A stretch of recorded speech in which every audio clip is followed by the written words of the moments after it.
Good morning.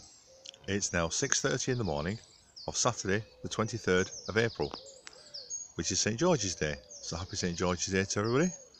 I'm Andy and this is my allotment. Lovely blue skies this morning again. However, this means it's actually very cold. We had a frost last night, as you can see on here. There's a bit of frost on the ground. However, wherever the sun is hitting, as you can see on that bed, it's warming up quite quickly. It's about 2 degrees at the moment, which is lovely and crisp, I think is the word I'm looking for. Come down here this morning early so I can get a few things done. I've got stuff to do later on this afternoon. I'm hoping that I'm going to get the go-ahead on this corner of the allotment to remeasure where my allotment starts, because you can see there's some flags down there, little ones, square ones, and a post. Now at the moment I'm lining up on the post, but if you turn around and look on the other side, you see there's a path going that way. That's a much more well-defined path than I've got. Now let's go down here and I'll show you what I mean.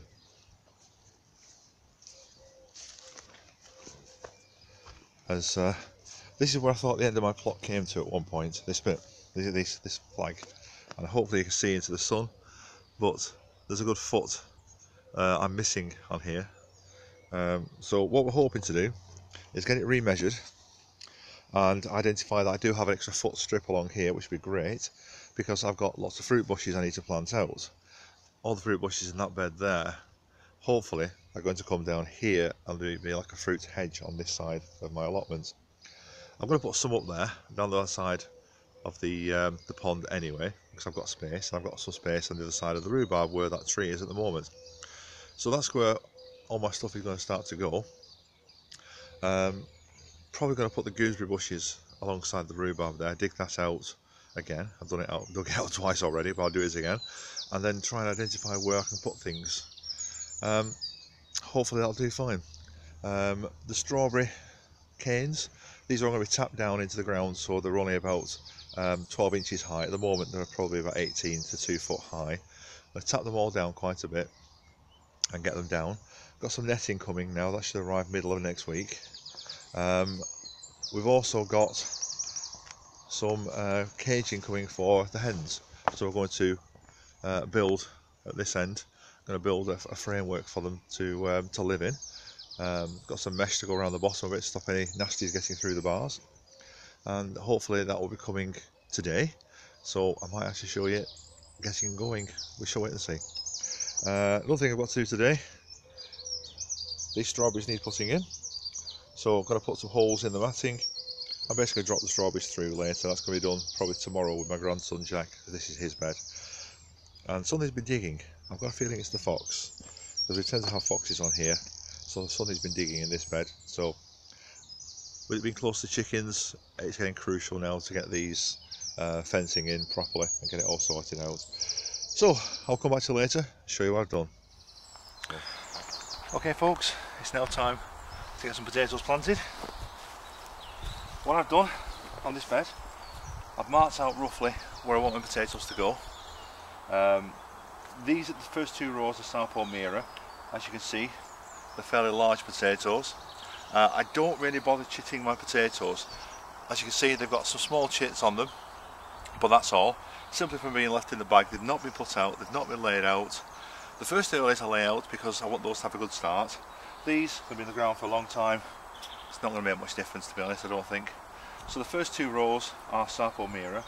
They've got a good 18 inches between them. The next 5 rows at the back there are going to be pink fir apple. Now, have you noticed the difference between the size of the tubers? Let me see if I can grab hold of a pink fir apple. Now, this is the big pink fir apple, and that's a decent, reasonable size Southpaw Mira. Lengthwise they're about the same, but widthwise nothing in it, and that's a big pink fir apple. There are a lot of other pink fir apples in here which are a lot smaller. Now, I don't dig trenches. I'm a lazy gardener. I haven't got time to dig trenches. I don't see the point in digging trenches, to be honest. All I'm going to do, simply dig a hole, drop the spud in, cover it over. Dig a hole, duck the spud in, cover it over. Go in the depth of the trowel. Hole, spud, cover over. Now, I'm not going to bore you with showing you the rest of this, but I'm going to get all these in here. Now, these 2 rows were 1 kilo of Sarpo Mira. Those 5 rows plus 2 other rows is 1 kilo of pink fir apple. The pink fir apple are closer together because the smaller potatoes, they don't need as much room I found in the past. Whereas the Sarpo Mira are going to be in for a long time, so they need a lot of room, and I want them to have enough room to spread. Enough room to get enough nutrients and enough room to basically grow decent sized plants. So, planting potatoes, what more do you need to know? Morning folks, it's now Thursday, it's the 27th of April. As you can see, it's snowing quite hard. Now this is ridiculous, it's end of April, it's nearly May and it's snowing. So I'm not going to walk around outside because it's cold, so I'm just going to quickly bob into the polytunnel, even this greenhouse even, and show you what I've been doing.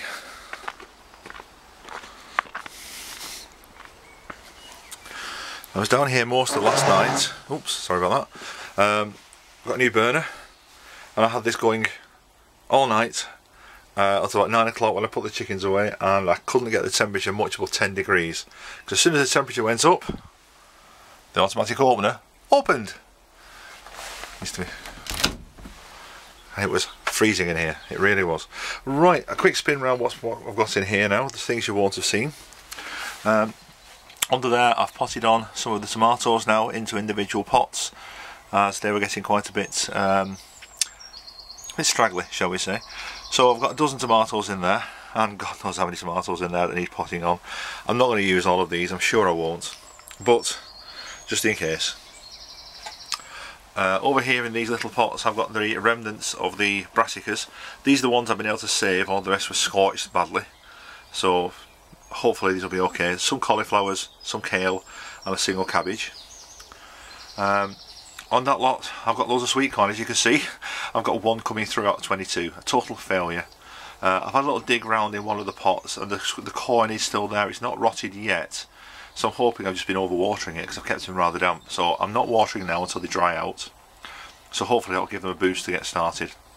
And the same on this end where I've got a lot of squashes and things and pumpkins and things. There's 1 little bit of root coming through and that's basically it. Top, some more individually potted out squashes. I think these are patty pans, all those, with 1 individual pumpkin squash in there as well. Not sure what that one is, I can't read the label from here. And then a few individual tomatoes. Those are ones that were in the tray in the first place, I've just simply reused the tray.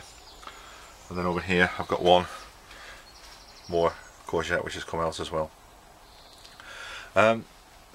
Temperature last night got down to just below 0, minus 0.6 in here.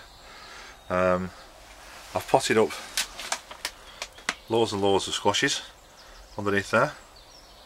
And one other thing, I'm not so sure anyone can actually tell me why this is happening. Both trays here have got garlic in. Both came from the same bulbs, both are in the same soil, both have been on the same shelf all the time. They were swapped the other way around at one point, with one being closer to the door than the other. One's 6 inches tall, or 8 inches even, maybe more. The other one's just starting off. Why on earth is that happening? Anyone got any clues? Because I certainly haven't got any clues of that at all. Anyway, I've got to get to work now, so that's all for now. Oh yeah, a basil plant. I made the mistake of leaving it outside in the frost and it's been taken. I'm hoping it might recover, not very hopeful really, but I brought it inside, give it a chance. If it doesn't, it doesn't. I've not lost anything. It was a cheap one reduced from the supermarket, so 50p. I'll go and get another one if I need to. So that's it for now from the greenhouse. Loads and loads of stuff coming up, loads and loads of stuff to be planted out, plenty of stuff to be getting on with in the greenhouse and in the allotment. But thanks to everyone for subscribing, thanks to everyone for watching and commenting. If you haven't subscribed yet, hit the subscribe button if you like what you see. That way you can keep up to date with everything I do going forwards. There's lots of things to coming forwards. We've got to build a new chicken house, we're building a chicken run, lots of things to plant out, beds to do, loads and loads of things coming up. So as I said, please hit the subscribe button so you can follow what's happening. Comment, tell me what you like, comment, tell me what you don't like. I've noticed on a few of my videos there's been the odd thumbs down. If you got a thumbs down on the video, great, just tell me what you don't like and I'll see if I can fix it. Don't just put a thumbs down and walk away. Anyway, it's only the odd one, so it's not a major problem. The majority are thumbs up, which is really good. So thanks for that. And I'll leave you with that now. So thank you very much once again, and I'll see you next video. Bye for now.